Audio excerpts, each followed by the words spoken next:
don't cross my T's. I don't dot my I's. I won't say pretty please, or speaking little white lies. I've got a rebel soul. I've got a rebel soul. I've got a rebel soul.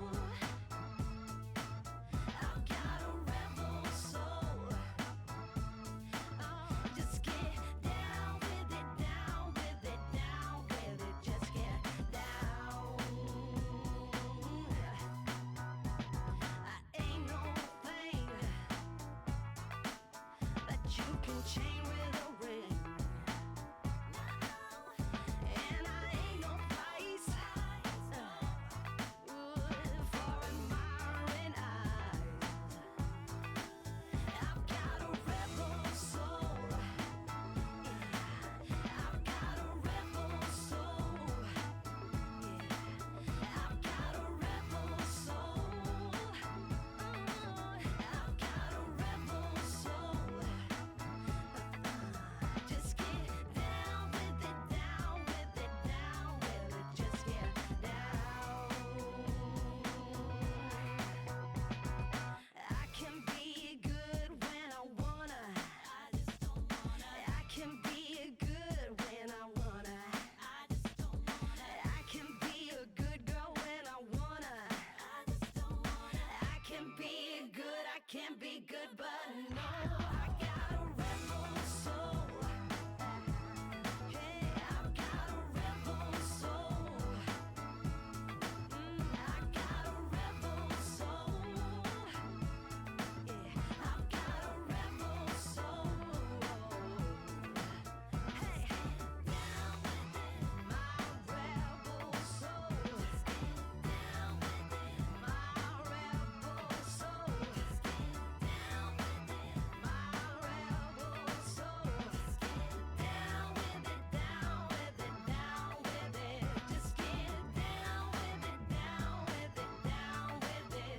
Just get down with it, down with it, down with it, down with it, down. I've got a rebel soul.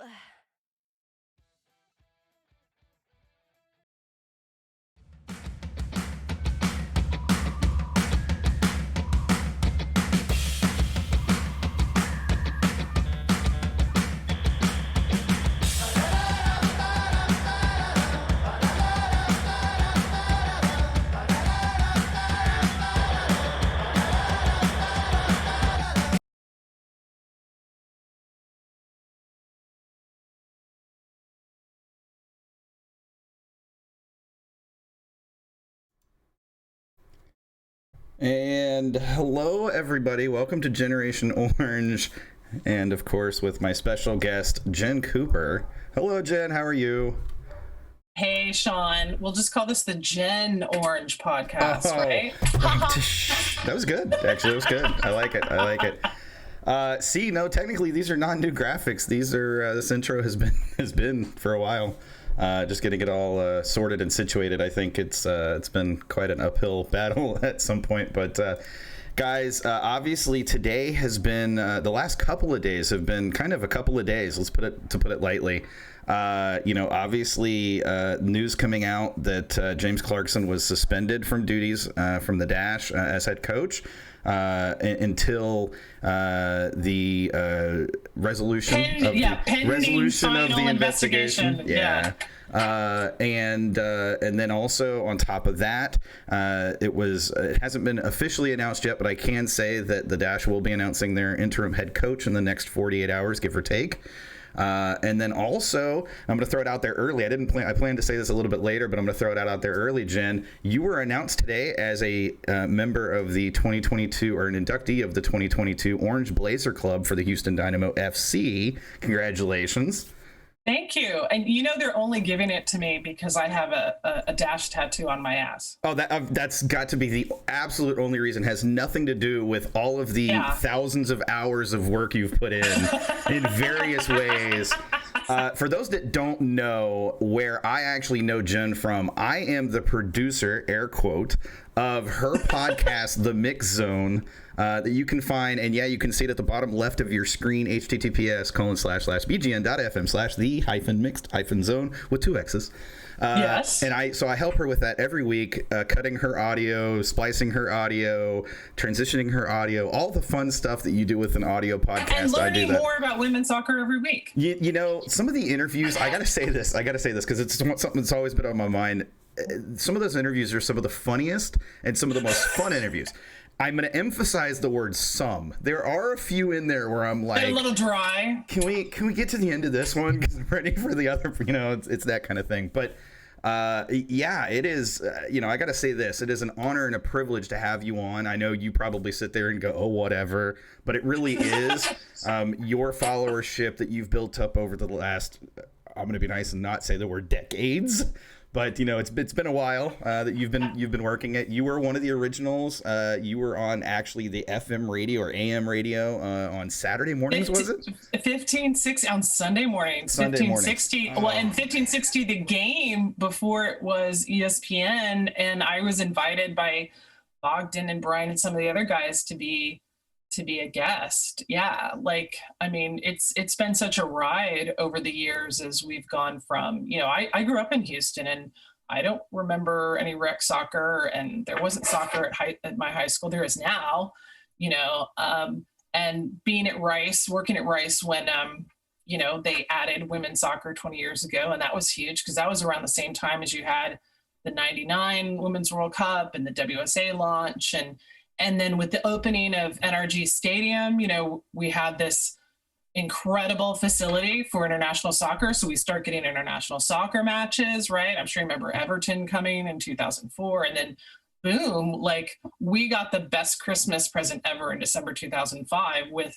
the Dynamo arriving from San Jose. And then a similar Christmas present 8 years later when we were announced as the first ever expansion team for NWSL. So it's just like I need to write it all down because it's been such a crazy ride. And I'm so jealous of the people much younger than us who have no memory of there not being pro soccer in Houston, right? Oh yeah, gosh, I couldn't imagine growing up in Houston and always having a professional soccer team, or even the young kids now who they've grown up and they only have ever known the Houston Dash as being a women's professional soccer team here in Houston. And being able to watch so much international soccer, men or women's, through streaming. You can find it essentially 24/7 now, and it's amazing. And even if you can't find it necessarily on your cable TV or your regular TV, there's, like you said, there's streaming services out there.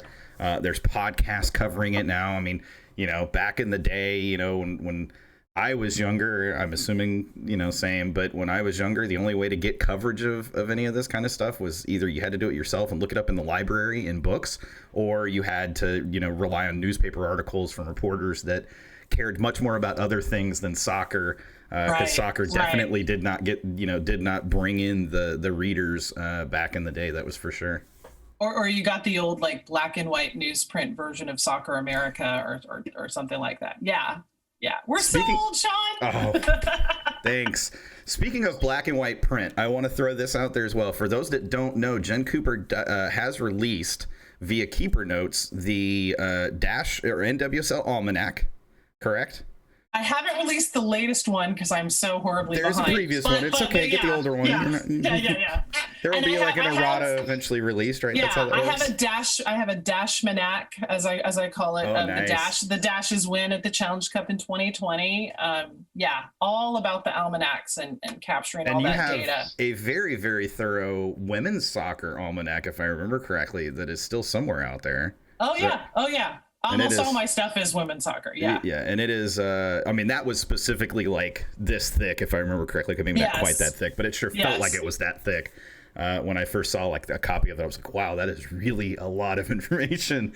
Every now and then, I dabble in broso, as I call it. But but I'm mostly WOSO. I did all the media guides for the Dynamo from 2007 to 2011. So I love that all that information is burned into my brain. Yeah, and there's, I've been covering, if you will, the Dynamo since like 2000, I don't know, probably 9-ish, right around that area.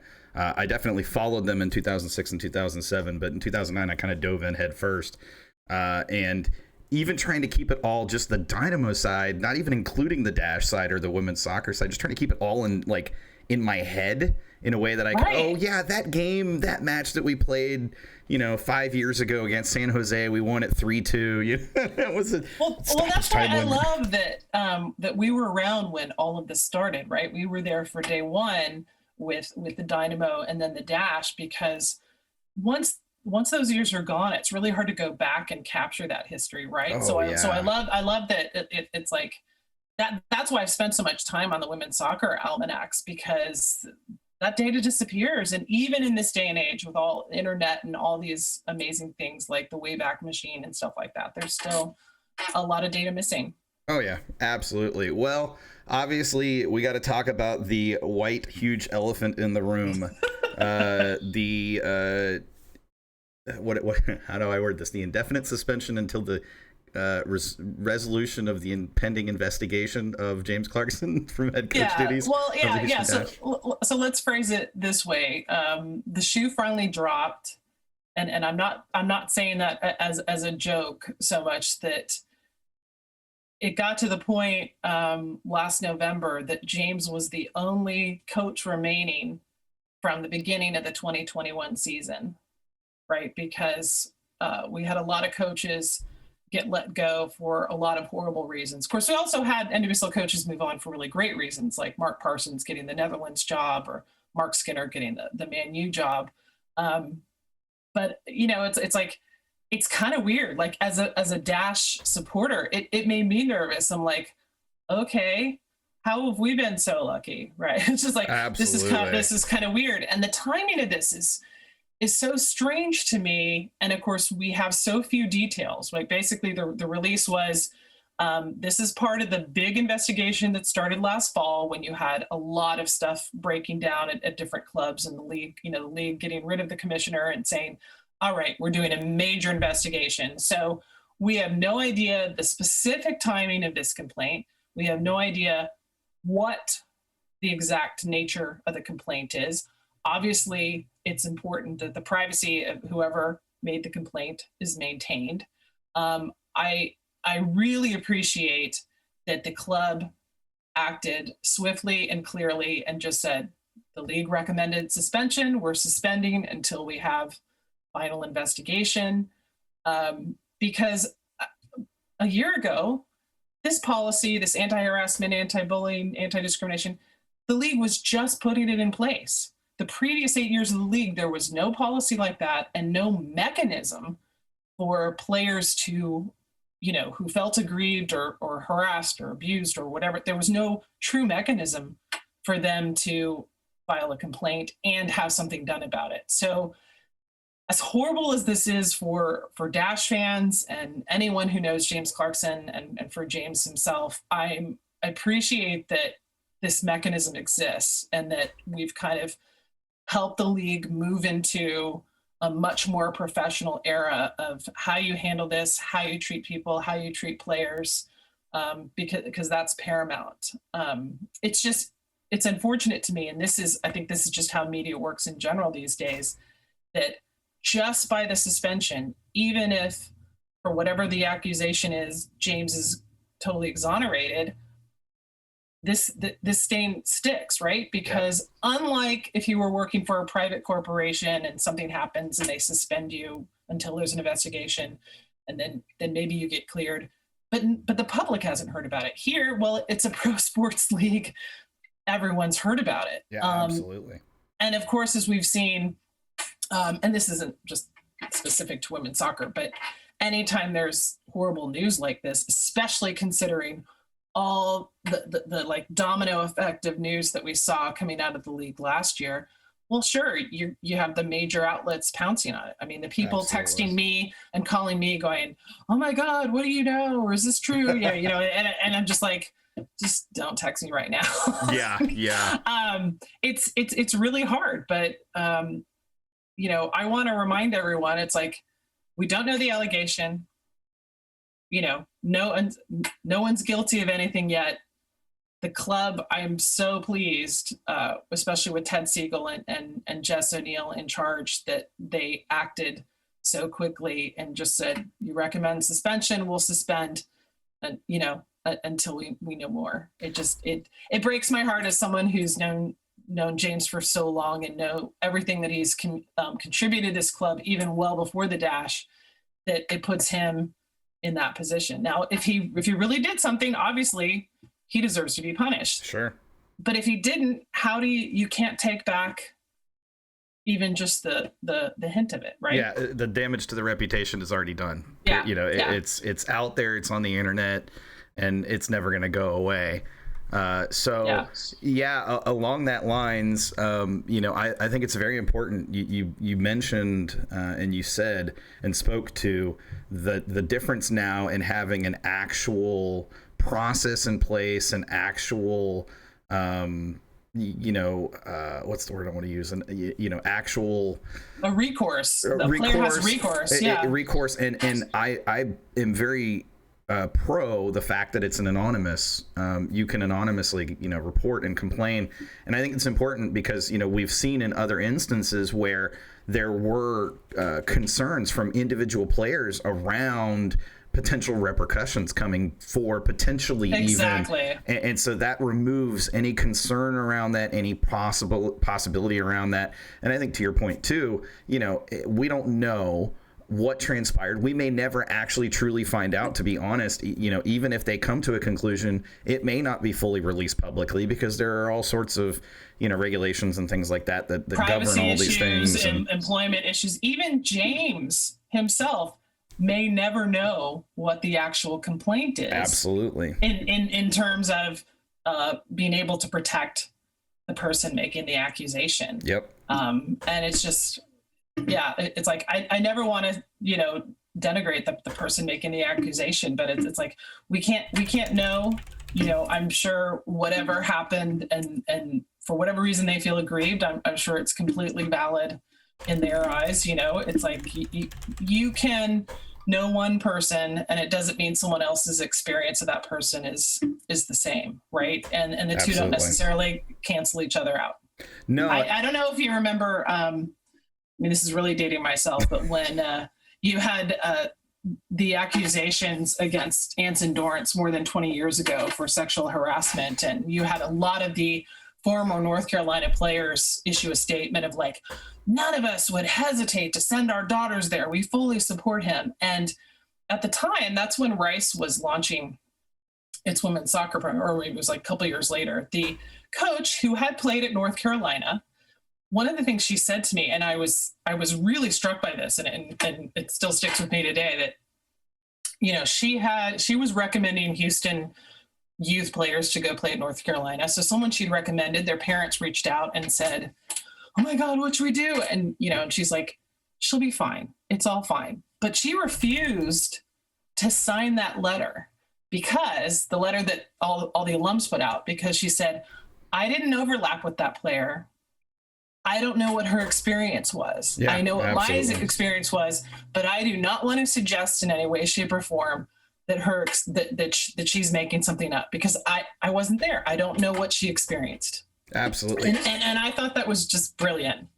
And it is, and especially in a situation, like this, where we don't know who the accuser is, we don't know what the actual complaint is, and everything that goes along with that.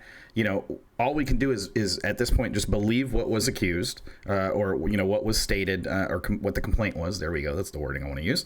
And then at the same time, we also have to understand that even if that was not exactly what happened, or not exactly what was said, or exactly what transpired, if any of those three things are different, it doesn't matter. It is still what that person felt that they experienced. It is what they themselves remember experiencing. And no matter what the actual intentions were or any of that stuff, it doesn't take away from the fact that if this is actually truly something that happened, whatever it may have been, that it still had an impact on that person whoever made the complaint. And we need to take that seriously. And I absolutely applaud, and I did it on Twitter yesterday.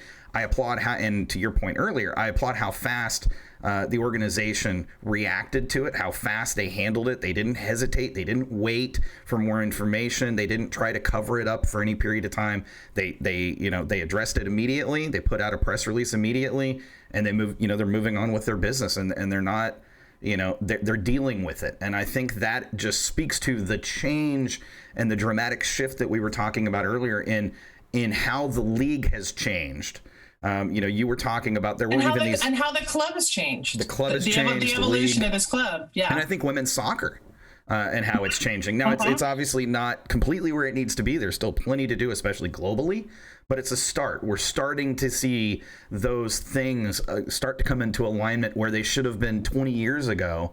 Starting to see those things finally start to come into alignment with where they should be in protecting the players and protecting even to some extent the other staff members and front office members and the league and all of those and the club even to an extent. And I think you said something which was really great, which is the appreciation that in some way, because the league has a set policy around these things now, it takes some of that decision process away from the organization. It makes it easier because, hey, we recommend you do this, so we'll just do that. And we move on. The club can say that the league asked us to do it. We're doing it. It takes some pressure off the club. And they've got their work cut out for them. They're going to have to name an interim coach, like you mentioned. And they're in a really weird position right now, coach-wise, because your natural interim would have been Twyla Kaufman, now Twyla Kilgore, who left in February to join Vlatko Andonovski's staff with the U.S. Women's National Team. All your other coaches are not very long tenured with the Dash, or at least some of them are in their second tenure with the Dash. But, so I don't know where you find on short notice, someone who is appropriate for that, right? Especially when we're not a part of the country where there's tons of college programs. Yeah. Right. So we're kind of distant from a lot of the other pro and even semi-pro. So I don't know. You think Coach K wants to come be interim coach for a short period of time? I mean, I guess we can't ask Jill Ellis since she's, the president of San Diego Wave. Oh, darn. I'm so upset by that idea.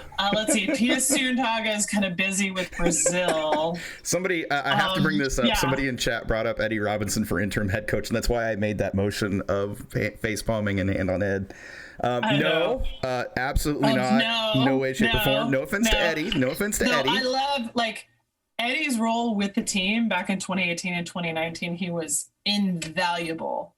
He was the foil to Vera Pauw's seriousness in 2018, and he was a very important transitional piece as you had a whole new kind of management and coaching staff come in 2019. So I know there's a lot of people that don't like Eddie for who he is on social media, but his contribution in those 2 seasons, kept that team together. I know there were players that reached out to him after 2018 saying, thank you for bringing a laugh and a smile to practice because we really need it. But yeah, head coach. And I remember him even saying, because when they were hiring who eventually became James, I said, don't you want to be head coach? He's like, are you crazy? Yeah, no, I had the same conversation with him. Yeah.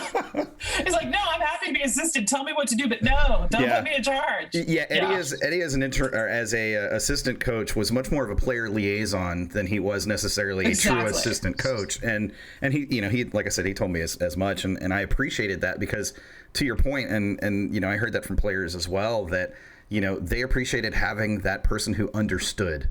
That person that they could speak to about those types of things, and also that person that, like you said, it was kind of the antithesis to Vera's very formal, don't talk to me unless you're a starter kind of. Very, very specific approach. We'll lightly put it that way. Okay, so moving on from that, obviously we talked about the James Clarkson stuff. I said we'd get to it. We got to it. I already mentioned the Dash interim coach should be named sometime either in the next 48 hours, whenever that may take place, either tomorrow or Friday. Oh, maybe it's Pat Onstad. Probably not, is my guess. I think he's got enough going on right now. True. I want to talk real quick about the struggles the Dash had in the Challenge Cup in preseason. Obviously, they ended on a high note, beating Louisville in their final match of the Challenge Cup, but clearly there are some gaps that need to be filled defensively. They struggled significantly defensively in the preseason. I want to get your take as someone who is intimately familiar with the team, somebody who is dedicated to following the team at that kind of very close level. I want to get your take on where things sit. I don't know if I would say they struggled defensively so much as they were not cohesive defensively. Oh, no, you said there's holes that need to be filled. I don't think there's holes that need to be filled. It's how they're playing as a unit, because they're not. They have not been playing as a defensive unit. They have all the pieces they need in terms of gold medalist Alicia Chapman, who's been rocking that left flank for a long time. Katie Naughton, who has started every single dash game of her entire career with this club. Haley Hansen on the right. Couple of different people coming in, to fill the hole left by Megan Oyster. We've seen Julie Ashley, we've seen Sophia Schmidt, Allie Prysock coming back, who already had a lot of starts with the club. So it's like all the pieces are there. They're not playing cohesively. And case in point, the game Sunday, the one goal that they did give up, it's like all 5 players and the keeper collapsed on the ball at the same time. So when the keeper failed to get her hands on the ball and it pops away, well, it pops away to a Louisville player who's unmarked because, so it's like, I feel like at least defensively, there's plenty of pieces to choose from. Sure. Where we have holes to fill is midfield, because you lost Christine Mewis. Sure, you got a lot of allocation money in her stead, but you didn't get a player yet to replace her. We also lost Gabby Seiler, now Gabby Kessler, who decided after she got married, I kind of like this life. Yeah. I think I'm done with pro soccer. And obviously we wouldn't have protected her in the expansion draft if we had known that. If we knew she wasn't coming back. So you kind of got doubly screwed in the expansion draft and in midfield.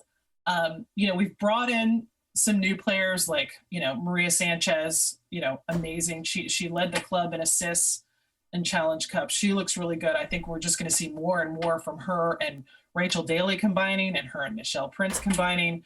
But we haven't replaced Seiler. We haven't replaced Mewis. We did acquire, I always felt that James had done a really good job the last couple of years getting rid of low draft picks and other assets that, aren't hardcore, to get more players. Where flashback 5 years, it would be, we'd have to give up a player to get a player, so your net gain was 0, right? Absolutely. So at least he was picking up players with experience. So like third keeper Amanda Dennis retired at the end of last season. We picked up a third keeper who's already played some games, right? So we're not picking up someone who has never played. So I feel like the reserves have all improved, the level of our reserves, and we've picked up some great new starters, but we have not found solutions for those holes in midfield. I do love Marissa Vigiano, who we picked up from Orlando when we sent Megan Oyster over there,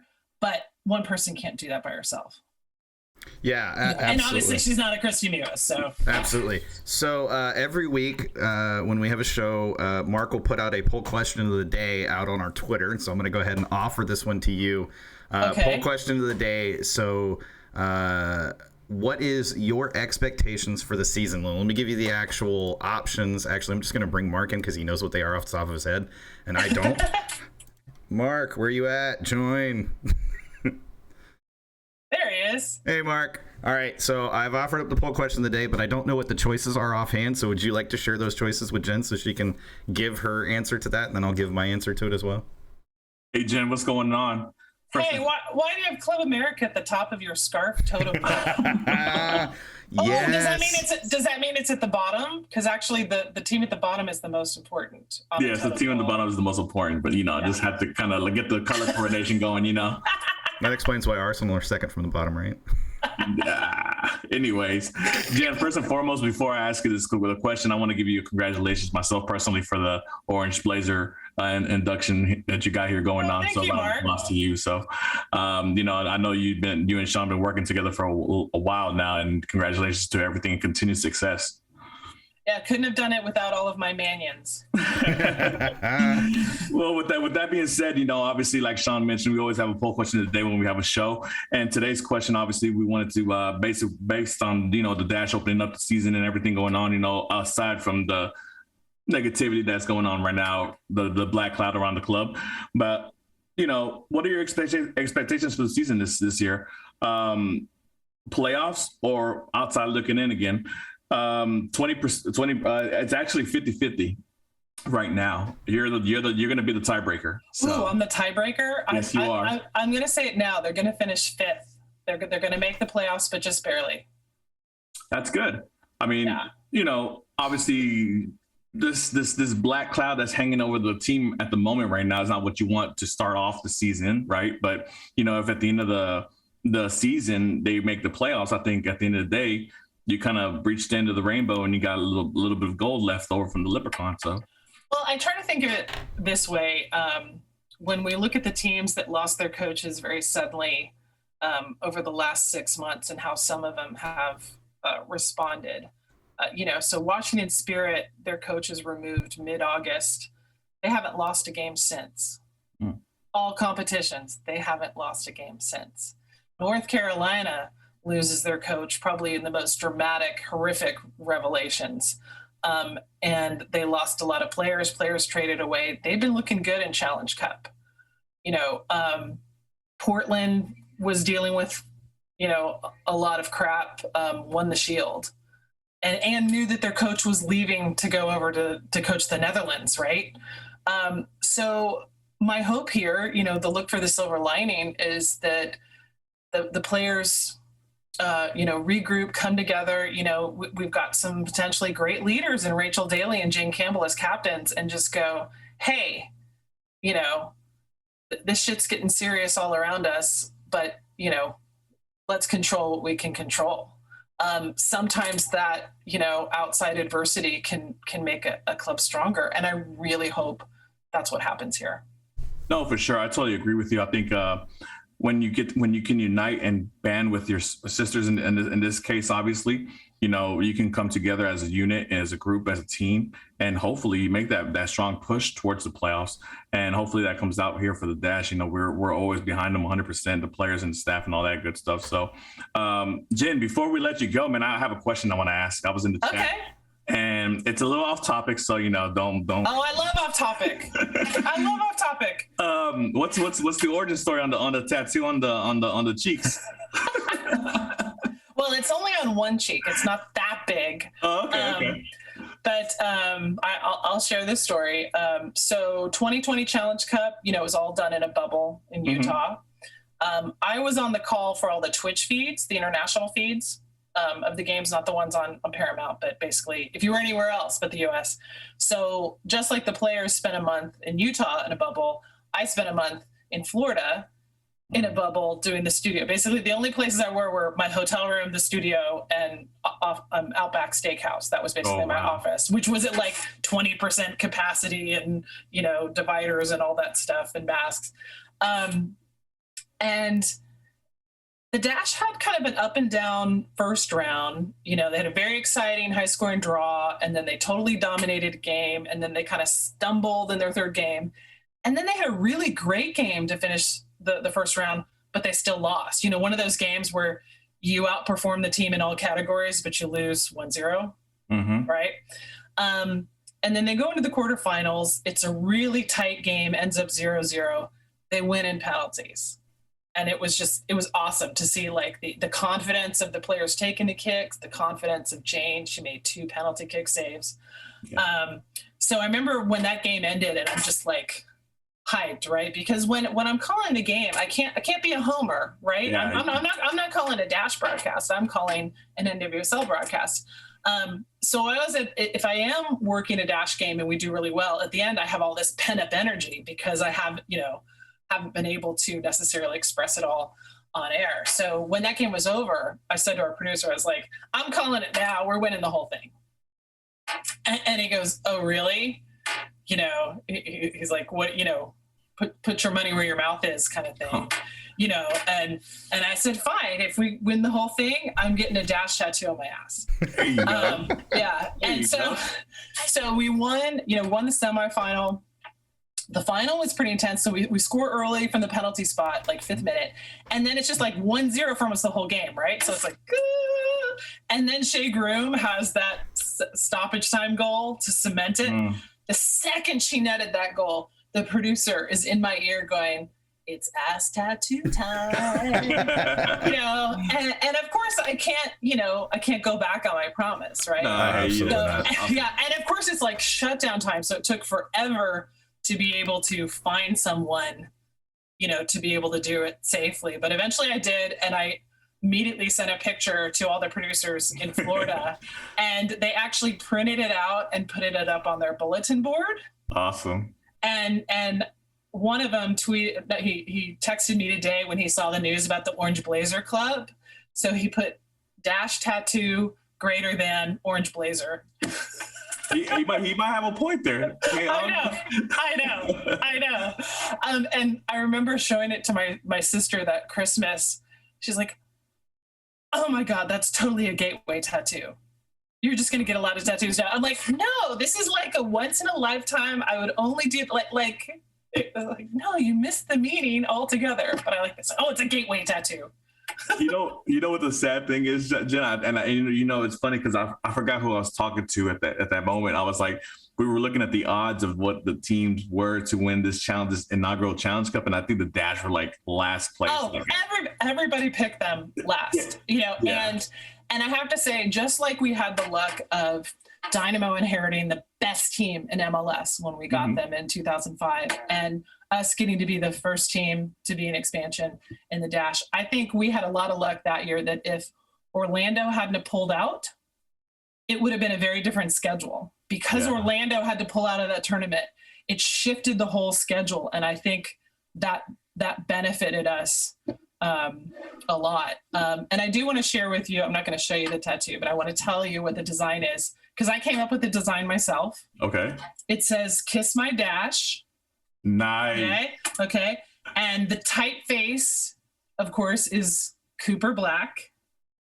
And the exclamation mark is the shape of the Challenge Cup trophy. Nice. Sean, you're going to have to get a hold of those photo producers to get a picture of it. Yeah. So if anybody wants that design for their ass or anywhere else, I will be happy to share the design. And of course, it's all orange and blue with black highlights. It sounds like a perfect T-shirt merch opportunity right there. That's what I'm hearing. Totally.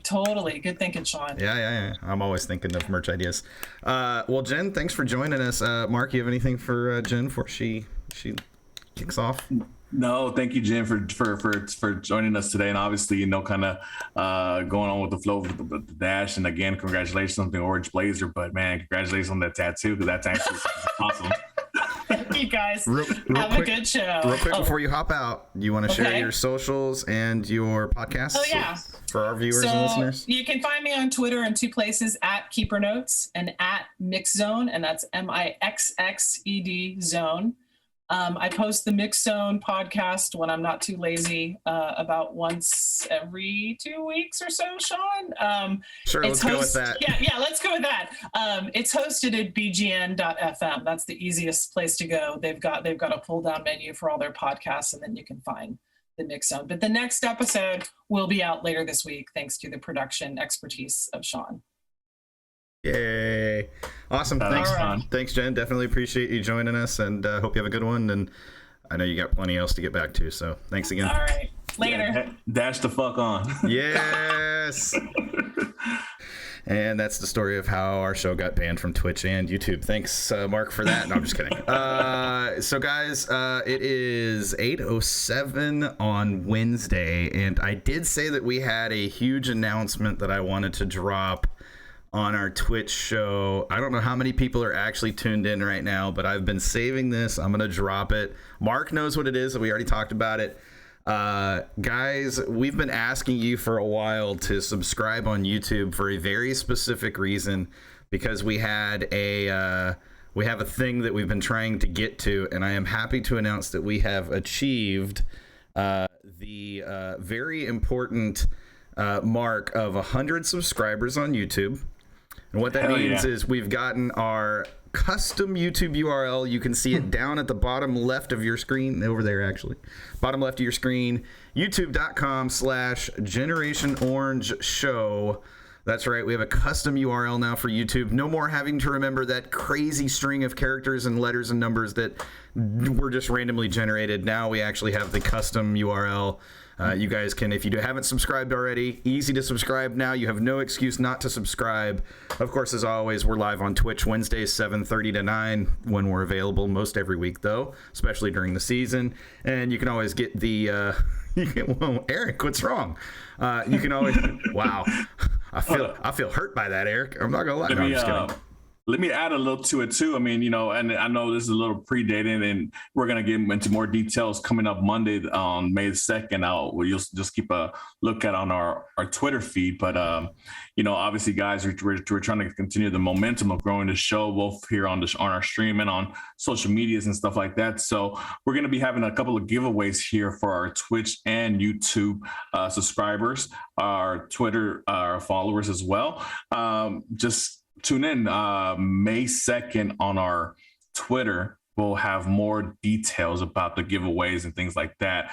I think some pretty nice stuff that you'll like. I'm gonna share with Sean here pretty soon after the show because I'm trying to finalize some deets. But yeah, guys, for sure, tune in to our Twitter May 2nd. Obviously, the show next week on Wednesday. We'll go more into detail about it. But yeah, a lot of fun stuff going on here with Generation Orange. We're trying to propel forward and move on, and do big things, man. Trying to represent the orange forever. So. Yeah, that was a nice play on words there, buddy. Yeah. With that said.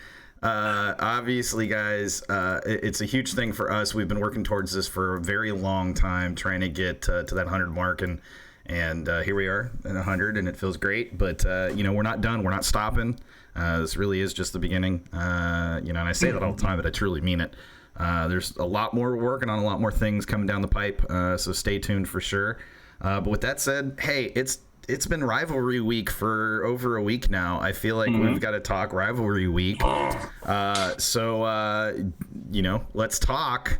I don't have your show notes pulled up, so I'm going to let you take the lead now. I'll start off. It's the problem. Obviously, we're going to talk about the travesty in Frisco that happened over the weekend. I think you're putting it lightly. The highway robbery that occurred on I-45. In Frisco. Yes, there we go. But before we get into all the negativity and all that stuff, man, shout out to the supporter groups, man, showing out big for the Dynamo out there. I think it was 2.5 buses full of Dynamo supporters, out there. I think if I remember correctly, a little over 100 some odd people out there in Frisco, invading Frisco with orange and black, all dripped around themselves. So and that does not include, to be clear, there were Dynamo fans scattered throughout the stadium as well that were not part of the supporters groups. Yes, for sure. But shout out to those guys who got on that bus ride, and made it out there to Frisco. Weren't you one of them? Yes, I was. That's what I'm trying to. I just wanted to make sure. I'm trying to make sure. We all had a good time on that bus. A lot of drinks, a lot of singing, a lot of sing-alongs, and all that good stuff. So, unfortunately, the drive back was a little bit of a downer. But you know what? Good times are coming ahead. Don't worry, be happy. Bob Marley said. But anyways, let's talk about this travesty in Frisco, man. First and foremost, let's get to the stats. Obviously the Frisco went 2-1 with 2 late goals in the last 5 minutes of the game. Sebastian Ferreira scoring the goal. So good news there that our number 9 is scoring goals again, obviously, and all that good stuff. But Sean, in the 55th minute of the game, there was this free kicked by your favorite player, by the way, one Memo Rodriguez, came in during halftime because Darwin Quintero got nicked up or something, so he had to give sub. So Memo came in. Free kick time. Free kick goes in, no goal. At the time of the game, obviously I'm in the stands. I'm juiced up on a little bit of alcohol, having a good time. I think I had Sergio and Austin from the Surge and one of the guys from TA next to us or whatever. So we were talking and stuff like that. So I didn't get to see it at that time, right? So I go back and I look at it, and I'm looking at every replay. I'm looking at the replay from my phone. You know, not the VAR stuff, that not all the video quality that MLS provides for the game, not the replays that the television station has for their thing. I'm looking at my phone, but the things that on whatever app I was on, I think obviously on ESPN or whatever, and from all accounts, it looked like a goal to me. You know. Now, how it wasn't called a goal, or why the ref didn't go back to actually take an extensive look at it, or why the fourth official didn't tell the main official to, hey, you might want to go take a look at this. I don't know what happened. What's even worse about it, which kind of upset me even worse when we finally got back home in Houston, was going on Twitter and seeing the MLS official account tweet about whether or not whether or not it was an actual goal. Like, are you serious? Like, I mean, dude, like this, we should be talking about why this official hasn't been penalized, or why he's not being, something has to go on, because the fact that this call was missed, which is crucial to the game, the game, regardless of the ending, whether Frisco end up winning at the end or tied or whatever, it doesn't matter. For that play specifically changed the course of the game. And as a Dynamo fan, obviously I'm upset, but as a fan overall, we're in 2022. We have technology available to us to correct these human errors, right? So why weren't they being utilized? Why weren't they being used? This is a big moment and a big game. This is a Texas Derby. This is a big rivalry, We all hear all the noise outside about it. We hear about the fights. We hear about the back and forth on social media. We hear about all this other crap about Frisco doesn't like Houston. Houston doesn't like Frisco. Why wouldn't we utilize the technology that's available to us to make sure we got the call right for this huge game in Texas? Sean, explain, please, because I don't know. So I've had a chance to talk to a few people to get some differing perspectives, to gain a better understanding of the kind of the processes in place. Sorry, it took me a minute to think of the word there. The processes in place around VAR. So first of all, what's important is that because this was not a nationally televised game, in terms of it wasn't on ESPN's actual ESPN, it was on ESPN Plus, but not ESPN. Because it was not on Fox Soccer, both of them have a VAR camera sponsor that actually sponsors their goal line camera. And ESPN specifically has a goal line camera sponsor, and so they have a device that is set up. It's basically a GoPro on a stick that is set up. That's basically is angled right at the goal line for any opportunities where the ball may be crossing the goal line, to ensure that they get it correct. So because this was a Twitter televised match, because it was Telemundo, and there was literally just a single single camera mount in terms of just up in the middle of the stadium instead of on the actual goal line. There was not a great angle. The best angle that is out there that I've seen of, let's call it a goal for the sake, but the best angle that I've seen from the goal was simply, it wasn't level with the goal. It wasn't on the line. It was at an angle still. And it looked like it came from actually the stands, or a camera fairly close to the stands that was not quite lined up. And so from that angle, though, it looks like very clearly when the ball hits off the crossbar and is coming down, that it is definitely at least an inch over the line. But the problem is you can't tell that from the angle, because what the referees look at when they're doing VAR is they look for specifically, is there green space between the ball edge, where the surface of the ball is, and the line. Well, that angle, you're never going to be able to see that, because there's absolutely no way that you can see green when you're sitting at what effectively was at least a 30-degree angle. You're never going to see a clear shot of the goal line to know if the ball went over or not. Not only that, the AR is not set up properly on the goal line to be able to see it across the goal line, and so he doesn't make a call. Now that you mentioned that, I'll bring this up to you, or to, let's say, MLS in general, right? If this is the shit that if this is the stuff, excuse my language, if this is the stuff that we have to deal with as a league that's up and coming, supposedly trying to battle out there to be one of the top leagues in the whole world, we're trying to bring in, name players over here. We're trying to build our foundation. We're trying to build this. We're trying to grow this and that. Wouldn't it be wise for MLS to kind of mandate this kind of technology to be involved in each stadium that's soccer specific? I understand that there's stadiums out there like obviously Yankee Stadium. That's not a soccer field, right? There might be a little bit of bobbing and weaving to do with that because stuff like that. And I understand goal line tech ain't cheap, but this is MLS, man. Look, you're a professional soccer. You're the first division soccer for this country. You're battling with Liga MX trying to gain viewership. You're trying to do this. You're trying to get a new contract with television from whoever wants to pick up MLS.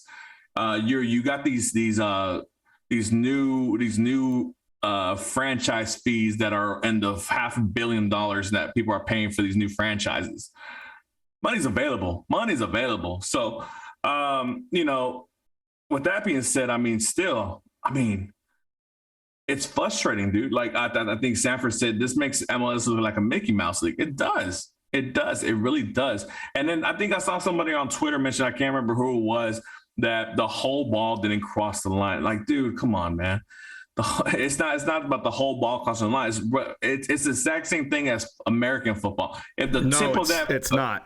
It's not. It is literally, the rule is stated, the entire ball must cross the line. Oh, well, see, that's different from the international game because it's not just the ball touching the plane of the goal, and it's actually the same way in the EPL, and it is the same way in international football in terms of World Cup soccer and Club World Cup and FIFA competitions. The entire ball must cross the entire line of the goal line. That the goal line tech, if you ever watch the EPL matches, and they're showing the goal line tech, if you watch where those balls are, if the entire ball is not over the line, it is not a goal. Just clarifying. Yeah, but still, man, it's crazy the fact that we still have to deal with these small little things like this that affect outcomes, like this, especially in a match like this where. Especially in a match where obviously the standings and our conference matter a lot to us right now. We're a franchise that unfortunately we can't allow points to go on the wayside. We have to take advantage of these opportunities and gain these points, especially against our rivals who are now, obviously I think they're 4 or 5 points clear from us right now at the moment because of the outcome of that game, which sucks, and hopefully that doesn't affect us at the end of the season, 3 points, bud. But yeah, Frisco's only 3 points because we were level with them before the match. They were not ahead of us before the match. Okay.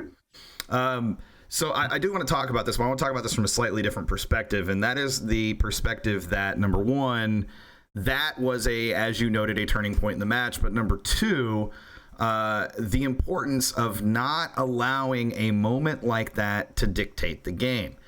Look, we could talk about it all day long until we're blue in the face. It should have never happened. It should have been correct on the field. The call was wrong. I still stand by that, even though I do agree with Weeby that the only angles that are out there, it's very difficult to tell if the entire ball goes over the line. I can tell it did even from the angle that's there just because of where the ball is, where the shadow of the ball is, etc. But I can understand why VAR could not specifically overturn that call with the camera angles that were available to them. My biggest complaint is that in a situation where you're in a rivalry match, you're in Frisco and Houston is visiting, why is there simply just not a camera on the goal line? It is not that expensive to have a GoPro set up on the goal line and just use that as the marker on both sides of the pitch to be able to determine did the ball cross the entire plane of the goal.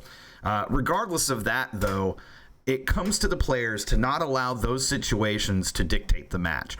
It is on the players to not allow themselves to get pushed back by Frisco in the 80th minute and then subsequently get scored on twice, the second time late in stoppage time. It is on the defenders. It is on the midfield to hold possession. It is on the attackers to score the goals when opportunities are there. There were 2 or 3 chances in that last 10 minutes that multiple players had chances on goal. Corey Baird twice had an opportunity at goal and couldn't do anything with it. And Fafa had a chance on goal and couldn't do anything with it.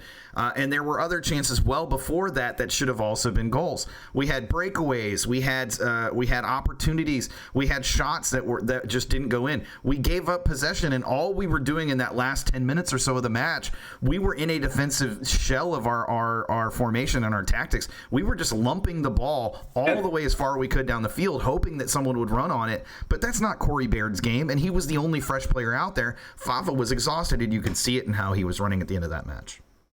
And another thing too, obviously, look, man, I've played soccer. I've never played professionally, right? But I mean, if I went back, and I reviewed the game when I got back home, this and that, just to check out things to see how it go, what I missed from obviously being there live and not paying attention to the whole game because of alcoholism and stuff like that.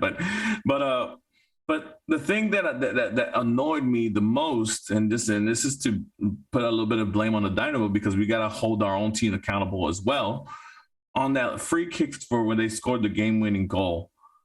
Why are there 9 players on the near pole? There's nobody guarding the back end of it.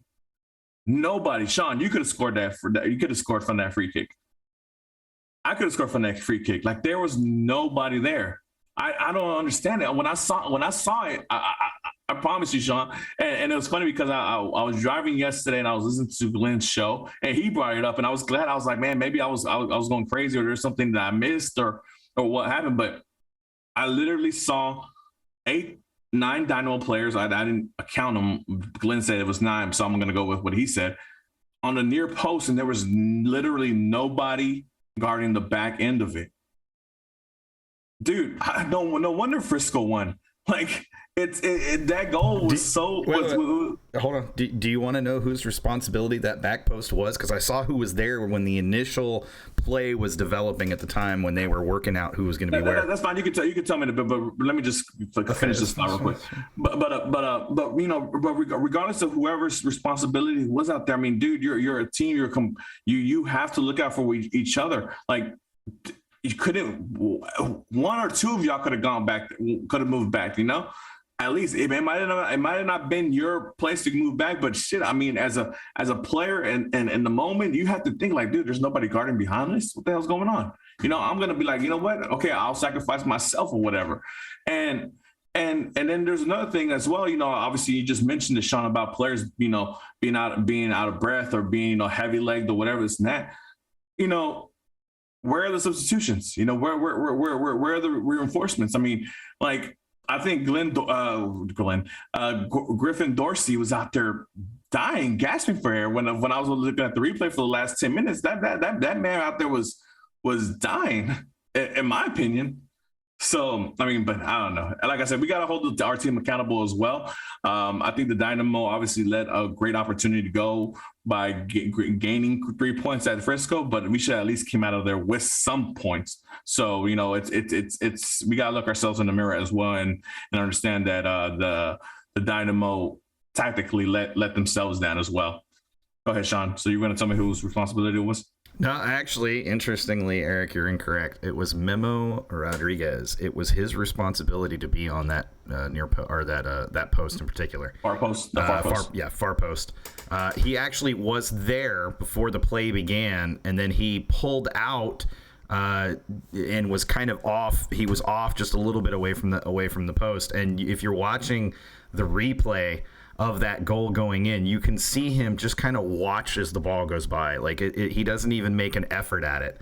And it's moments like that have had me for a while now questioning whether Memo should be a Dynamo player. And, when Quintero went down and was very slow to get up, I immediately looked over to the bench, and I saw that Memo was the one who had gotten up to warm up. And that concerned me because we saw it in the prior, in the Open Cup match, and we talked about it. Memo is not even able to take on guys in the USL. Why are we thinking he's going to be able to take guys on in MLS in a rivalry match late in a match? He proved it in this match once again that he is not a true quality number 10, and he doesn't belong in that position or even as a central midfielder anymore. Definitely is not a winger. He's a player without a position, and not just in this formation, but I think he's a player without a position in soccer because he's kind of he's a jack of all trades, but definitely a master of none. You know, he's capable of hitting free kicks every so often, but he's not consistent. He's capable of eventually crashing the goal, but he's not consistent. He's capable of eventually making a cross over the field, but he's not consistent. He misses more often than he makes. And that is a problem, an absolute problem, when you need depth players that are consistent players, or at least depth players that you can count on. And here is the kicker to all of this. We had Palomino on the bench. Why don't you bring in Palomino? Sure, okay, he played an Open Cup on Tuesday. Okay, who gives a damn? If that kid can't go out there and play 45 minutes in an MLS match, he's not ready, and he's probably not ever going to be ready. He would have been just as well, in my opinion, in that position, playing where Memo played. Probably would have had a much better service into the box. And let's be honest, he wouldn't have hit that damn crossbar. That ball would have been in the damn goal. Why is Palomino not playing? That is my biggest concern, and I don't care what the actual reason is. Yeah. I need somebody to get over something, and I need him to start playing because he has been in a position in Dynados proving that he's good enough to at least get minutes, and he's not getting minutes. Look, the coaching staff and Paulo, those guys over there right now, they're 3 for 3 as far as, you know, making changes to the roster. You know, they switched out Coco. And they switched out Memo and Seren for Coco and Quintero. So, you know, that's 1 and 2, right? They switched out Baird for Pasha. So that's 3 right there, 3 for 3 right now. Now, I'm going to need them to start bringing up Palomino, like you said. When I saw him on the bench, you know, when the lineup came up, I was like, oh, damn, okay. We might actually finally get to see Palomino on the pitch and lo and behold, in the Texas Derby. I was excited, you know. When I saw Memo come on, I didn't know what was going on again because of, you know, little consumption of alcohol, whatever. I didn't know what was going on until I later found out that, you know, Quintero got nicked up or whatever. Why not bring a like player with like abilities like Palomino to come in for Quintero? We've talked about this before. You know, we've seen Memo try to play the Quintero role, and he doesn't do it. He doesn't do it for nothing. He has no creativity. He has no creativity to go out there and be the spearhead of the attacking for the attacking possessions for the Dynamo. He's not, man, and it's crazy that he's still being given this opportunity to do so. I don't know what else has to happen to show the fact that, you know, that Palomino has to be given a chance to prove that he can go ahead of him. Now, if Palomino goes and he fails and he sucks as much as Memo, then okay, then now you can go back and forth and see what happens. But until we have that unknown of Palomino, you have to, as a coaching staff, understand that, you know, look, Memo, for whatever reason, he's not up for it right now. He wasn't up for it in the U.S. Open Cup. You can see how upsetting players were with his distribution and whatever, and how every time he touched the ball, he kept losing the ball, things of that nature. You saw it in this Texas Derby, you know, with just lackluster plays, a free kick aside. I mean, you know, he looks below average, you know, so it's a shame, man. Like I said, I got nothing against Memo personally. You know, like I said, I think, you know, it's a great story, you know, everything that he went through, all, you know, with him growing up and how he came from the Dynamo Academy and we signed him. He's professionally playing for his hometown team. That's all great and dandy, man. But this is the new Dynamo. This Dynamo squad, the level of play has risen and it's left Memo behind. So hey, I hope the coaching staff goes for 4 for 4 and they start hearing us out again, and you know, and they bring out Palomino, because like I said, I don't know what the injury was to Darwin. From all counts, he's gonna start. He's gonna play against Austin FC here this Saturday. But if he's not able to go, I hope that the first midfielder coming off the bench, you know, to replace Quintero is Palomino. But we'll see. Sean, anything you want to add before we move on? I think it's important.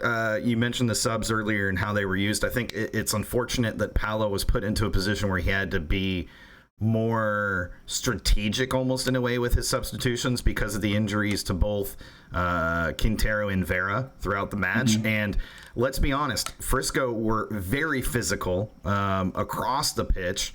I am surprised that Fafa did not have to come off the pitch after the tackle that he took, streaking down the sideline multiple times. And there were multiple occasions where, and I'm going to come back to this part of it just because I think it's important. There were multiple occasions where it felt like to me that the referee was not officiating this like the rivalry match that it deserved to be officiated as, and was officiating it as a regular MLS match.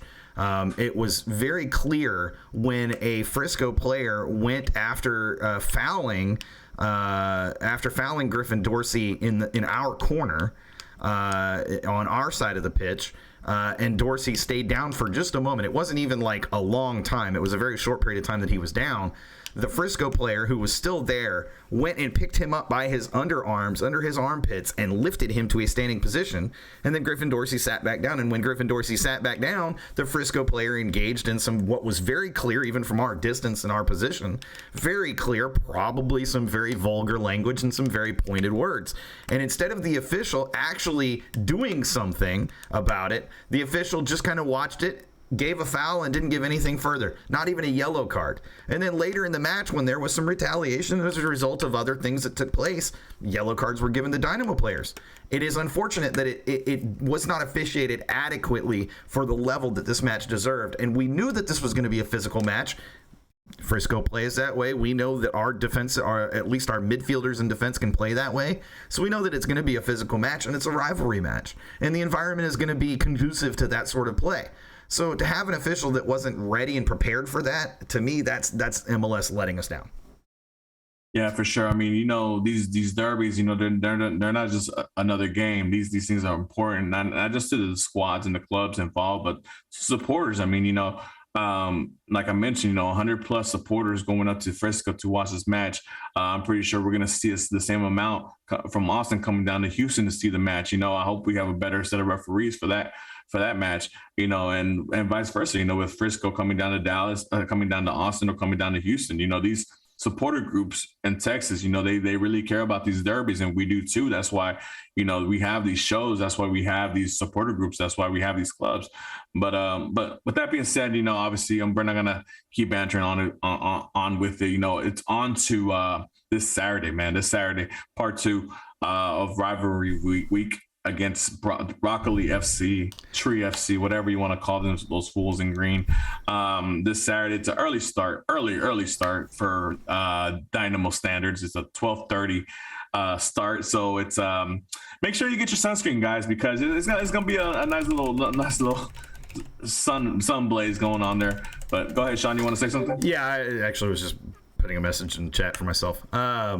Harry asked on Twitter, and I think this is a valid question to ask. He asked it to me in a DM.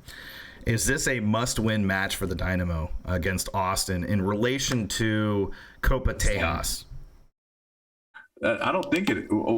I get it confused sometimes because the Copa Tejas is the one for the MLS clubs, right? Yeah, and it's for the 3 MLS clubs: Frisco, Austin, and Houston. I mean, look, man. I mean, it would to have no points after 2 games again, and that competition to me is secondary. But I mean, just the fact that we're fighting for playoffs, and these teams and Austin and Frisco we were right neck and neck 2 weeks ago.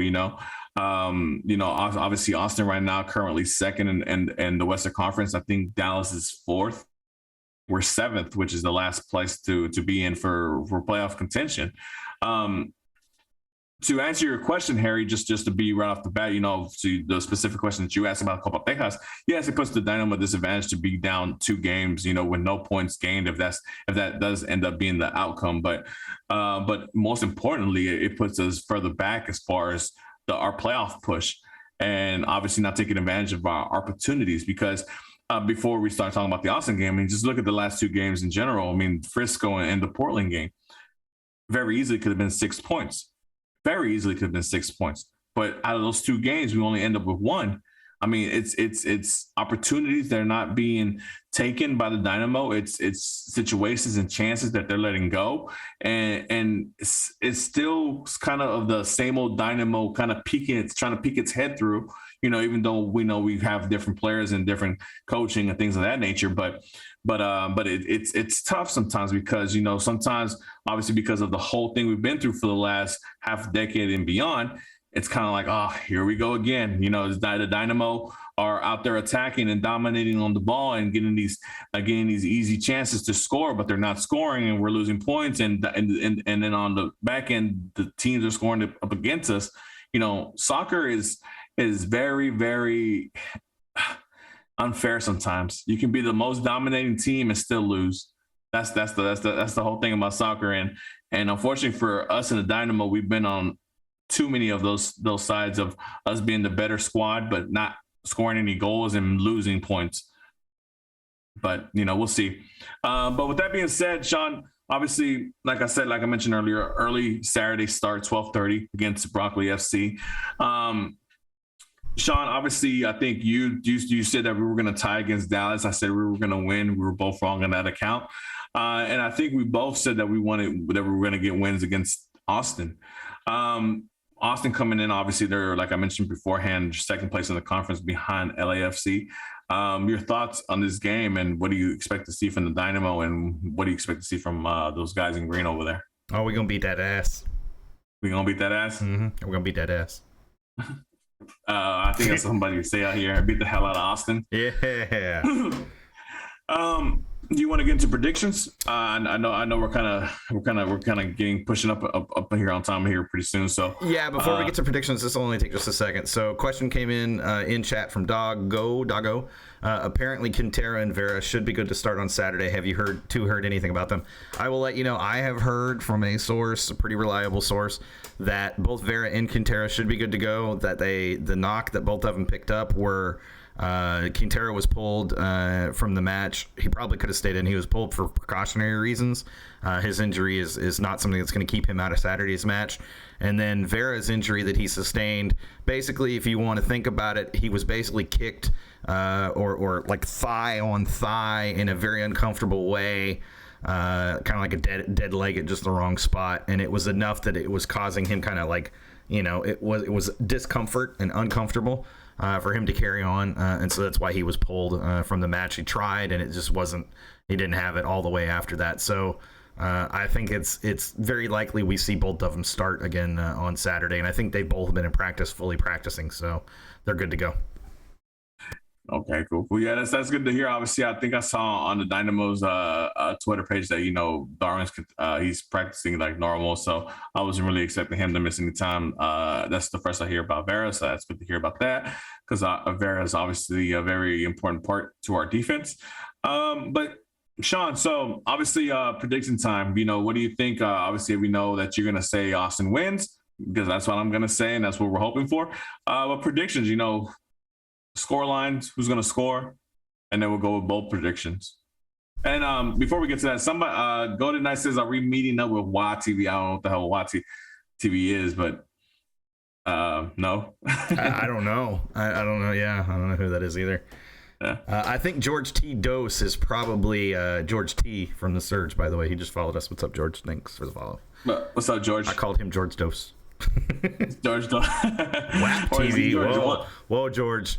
George 1, we get into a different territory, buddy. Oh, wow. Different territory. No. Go ahead, Sean. So prediction time? Predictions, yeah, thanks. So prediction time. Man, I said we're going to beat that. I think that it's a 3-0 victory for the Dynamo. So we're making a statement then. We're making a statement when 3-0. I feel like we're about to see the best we've seen Fafa this season. That's good. That's good to hear. I mean, let's before I give you my predictions, whatever other stuff. Obviously, Austin, I think they're the leading goal scoring team in the league right now with 20 goals. Obviously, like I mentioned before, second place. So we gotta humble those guys a little bit, man, because I'm tired of hearing their crap on Twitter. I'm tired of seeing this stuff on Twitter with them, all this stuff. De La Rue too. Yeah. Shout out to Austin and from the Surge. He's getting a lot of flack for. No, we don't shout out any Austins during this week. This whole week. All right. Look, we love not Austin because that's what he calls himself in the Discord now. Not Austin. F Austin FC, F Austin DLR too. That's right. That's right. There you go. So, but yeah, man. I need to see a statement went out of Dynamo, man. Like I said, the last two matches have been a real letdown for me. Like I said, those two matches, I feel like we could have got 6 points from those and to only come out with one. And obviously, this being another rivalry game, I guess we'll call it a rivalry game since Austin is technically in Texas, I guess. But I'm gonna go 4-1. I'm gonna go 4-1. I think, and Douglas says another Sebas Benga. I was gonna say, Sebas gonna score a brace. I think Fafa's gonna score one, and let's say a header from Parker. Man's out here saying Sebas hat trick. Hey, I don't mind that either, man. Look, if that comes true, I got a bobblehead for you. I got a bobblehead for you. G-Money, you heard it here. If that Sebas hat trick comes to light, join us next week. We'll get your info and stuff, and we'll get you a bobblehead for predicting that. But yeah, man. I mean, look, we paid the amount for Sebas to come in. He's supposed to be our primary goal scorer. So I mean, a hat trick is something that should be expected, right? I mean, this guy came in with a lot of praise. Paraguayan national team player now. So we should want a hat trick, man. It should be something that shouldn't be too out of the unexpected. It should be something that we should be looking forward to. Yeah. So let's see. Like I said, 3-0. I think I'm going to go with 2 goals from Fafa and a goal from Quintero. I think that feels about right. Okay, cool. So no Sebas hat trick for you. No Sebas goals for me. Yeah, no, not this match. Oh man.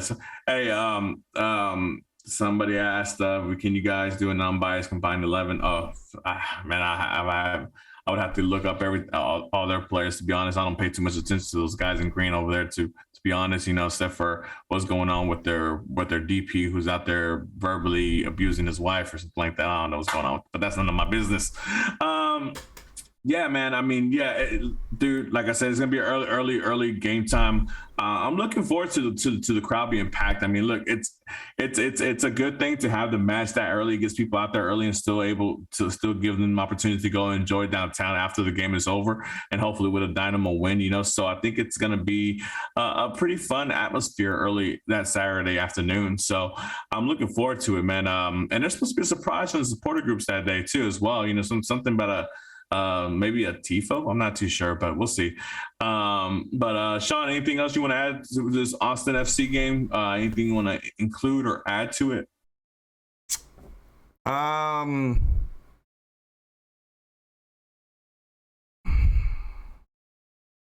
Empty thoughts. Nothing to include. I hope that we talked about it earlier. I hope we see Palomino as a sub off the bench. I'm not 100% sure we will. I don't even know if he'll be in the game day 18 or 23. It's very likely he ends up back with Dynados. I hope that we don't see Memo as a sub.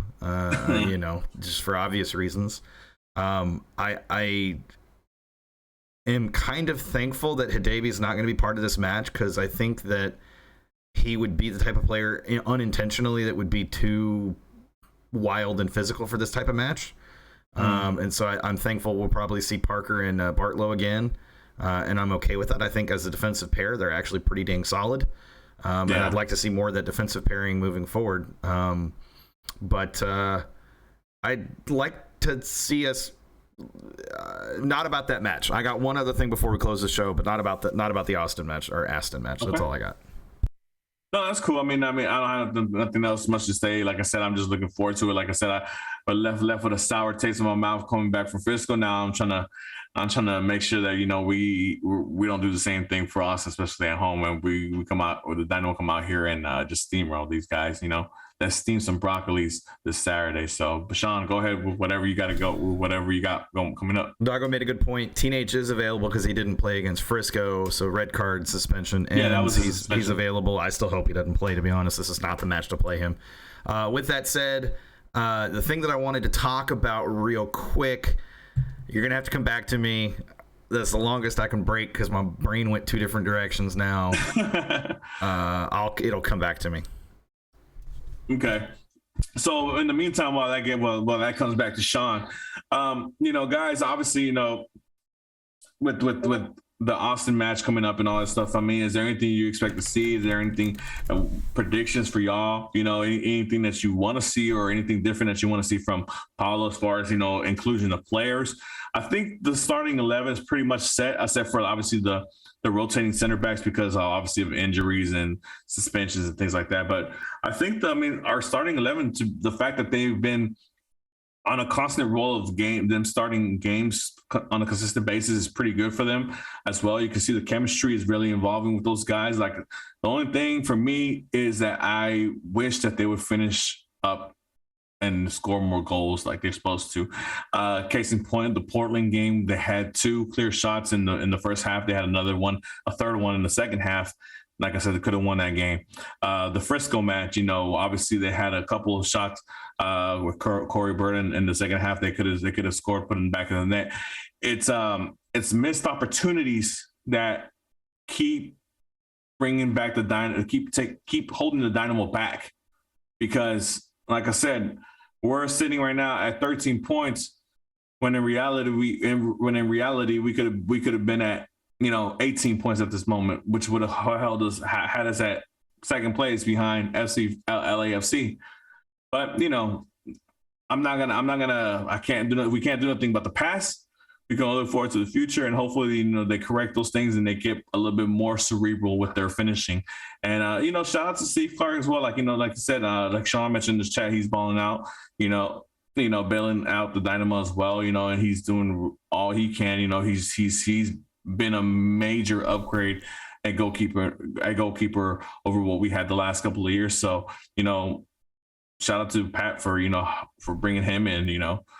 Sean, are you ready? Or you actually made me get a second thing, but I'm going to hold the thing that I sent you as the second thing. The first thing is I wanted to real quickly talk about Steve Clark. He's been playing phenomenally. Your point that he has been a huge upgrade at goalkeeper. I want to shout out Sergio, who has been on the Marco Maric out wagon for a while, and saying that Marco Maric was not the guy and should not have been the guy. I'm sorry, George Pedraza, but we got to go there, buddy. Look, man, major upgrade without a doubt. Steve Clark has solidified that role. He's become the guy. There's nobody right now who's touching him in that position. And he looks phenomenal. He's putting everything on the line, even injuring himself, running into the post to save that one shot in the Frisco match. And I think it's just important that we give him the credit he deserves at this point, that he has made a huge impact in that way. And I hope we continue to see that throughout the rest of the season. And then, huge shout out, Mark, to Michael Nelson and Dinah Dose for that penalty save and playing an Open Cup with the penalty save. That was exquisite as a penalty save goes. For sure. And, and obviously, we have the U.S. Open Cup coming pretty soon, in a couple of weeks, but we'll get into that once we get closer to it. But, yeah, man, Steve Clark, I think he's been really good as far as for the turnaround that we've had here lately with the Dynamo. Obviously, he brings in a lot of experience with him coming from Portland, a lot of championship experience. He's been there, done that. And, he's not scared to lead the back of the line. He's not scared to yell at Parker or Bartlow or Teenage or Lundy or whoever's back there to tell him, hey, I need you to be over here. I need you to go over here. His communication skills are really key to the better defense that we've been experiencing here with the Dynamo. So shout out to Steve Clark, doing that. Sean, you had a second thing that you wanted to get to? Yes. Numero dos. I don't know how many of you guys saw this today, but Atlanta had 3 players this week that have now gone to season-ending injury status. Brad Guzan, Osvaldo Alonso, and I don't remember the third one, inconsequential in general terms. But this is huge, actually, for the league, because those are roster positions that are going to be very difficult for them to fill.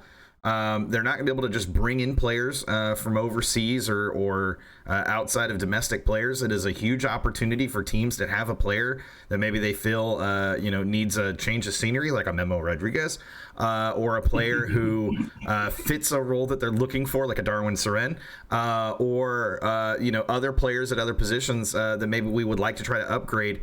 Maybe there's an opportunity there. Look, Pat did plenty of trades when he was with Columbus Crew. They upgraded over time. They did a lot of phenomenal work there with the Columbus Crew to get the roster that they ended up with. And I think that it's very clear that there are players that we certainly as fans feel need to be moved on. And I think that Atlanta have pieces, or at least assets, that we could use to create some other opportunities as we get very close. Once May hits, we are less than essentially a month or so away from the end of this window, if you will, the winter window. No, not even less than a month. We're like a week, 2 weeks away or something like that, because it's like May 14th. And then it's like in July, beginning of July or end of June, second week of June, third week of June, when the summer window opens. So we're knocking on that door, and we know that we still have the reinforcement of Hector Herrera coming. I'd rather not wait. I think it is proven that we definitely need to upgrade our depth pieces, and I think this is an opportunity we possibly could take advantage of to do exactly that. What are your thoughts, Mark? Yeah, for sure. No, I mean, look, the reason why it's going to be hard for Atlanta to do anything, because obviously they do a lot of importing of their talent from other countries outside of the United States. Obviously, we know that they have big bank over there, and they fill up their DP spots, they fill up their U22 spots and all that stuff. So, logically, I see what you're saying as far as what's the guy's name? The general manager, I can't remember his name right now. Carlos Bocanegra. Yeah, Bocanegra. There you go. He's probably going to have to look within the league to kind of replenish the team, because if I believe correctly, I know Osvaldo and I think Guzman are season-ending injuries, so they still have a long season to go. And to lose two key players like that so early on in the season, they're going to have to go and look to fill the spots. Yeah, man. We'll see. Like I said, that's a great thing about having Dynados in your backyard, because you can see those kids doing what they're doing, and if you feel the need that you need to bring one up to play with the team, they're right there. And obviously they travel along with the first team for the most part. Sometimes Palomino and Castillas were on the bench for this past game against Frisco, so obviously I think Paulo has seen him. Obviously he coached him for the U.S. Open Cup, so he's seen what these guys have done. They're undefeated, 5-0-0 in MLS Next Play. So we'll see. Like I said, I'm excited to see these kids come up. There's opportunities, and obviously when you got players knocking on the door, especially young, hungry players, you have to give them an opportunity. You have to give them a chance. That's the way soccer goes. You can't just keep the name players and player or fan favorites. You got to let the best 11 be on the pitch whenever time. But Sean, before we go, I know we're coming up on time right now. Seattle versus Pumas, CCL final, game 1 today. Does MLS finally get their CONCACAF Champions League? This is the best opportunity for Seattle to do it so far. Pumas is beatable, but it is still going to be a struggle.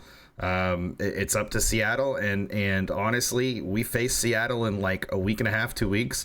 So what a great time to be prepping to face Seattle, because they're going to be a little bit more tired because of all the CCL matches they've played. So I'm hoping that they win strictly so that they trot out their starters again for CCL. So yeah, I think from a Dynamo perspective, and it would also just be great for the league. I mean, let's be honest. For sure. Yeah, I'm going with I'm hopping on the MLS bandwagon. I think Seattle has a strong team, a strong overall team, obviously, with all the players they have on there. Question before we leave, if they do indeed win this Champions League, does Seattle become the premier franchise in this league if they're not already? Say that again. Oh, a premier franchise in the league at Seattle? Yeah, if they're not already. I would say that they already are. I mean, 2 MLS Cups basically in 3 years. One of 2 final MLS Cup finalists over a 3-year span as well. All the work. 4 U.S. Open Cups. Yeah, 4 U.S. Open Cups, and that a lot of their strength came from the fact that they already had a great system set up. Seattle definitely. Yes, Evil, I do. Seattle definitely have proven that they belong in that upper echelon of teams. Even if they have opened their season here in MLS play a little bit, struggling a little bit, I think that it's only a matter of time after CCL ends that they'll get it kind of figured out. Yeah, Seattle to me kind of feel like the New England Patriots dynasty that we watched for more than a decade essentially. I think it's kind of the same thing. For sure. And with that being said, guys, we're coming to the close of this episode of Generation Orange. I'm sorry. Let's go ahead. We didn't talk about it, and I got to talk about this because there's only one chance. Dynados, baby, remain winning, undefeated, have not lost a match through 5 weeks of the MLS Next Pro season. They knocked off the second place North Texas SC in Frisco after the Dynamo lost. Dynados right now are playing just lights out, and that was without Palomino. Knocking my mic around. Without Palomino, without Castilla. They were missing a couple other players too. Beto had played in the Open Cup. Other players had played in the Open Cup. They were missing, I think, Michael Nelson because he was on the bench for the Dynamo. So they were missing a bunch of players, and yet they continue to keep winning. So. Palomino not being there for Dynados in the match, I would have thought that would have been a struggle for them, but they made it work. Look, next man up. Absolutely, next man up. These kids get it. They understand, and even more to the point, look, if they get it and they understand and they're proving it, then they clearly don't need Palomino. Let's bring Palomino up. Let's just call him up. It's his time. It is his time. Yes, for sure. I can't agree with you more, Sean. With that being said, guys, thank you for joining us in the continued support. Like I said, we greatly appreciate it. 100 subscribers on YouTube, over 150 followers on Twitter. I'm not sure on Twitch, but we'll have big news on Monday about giveaways. But regardless, 2H is up, holding down for H-Town.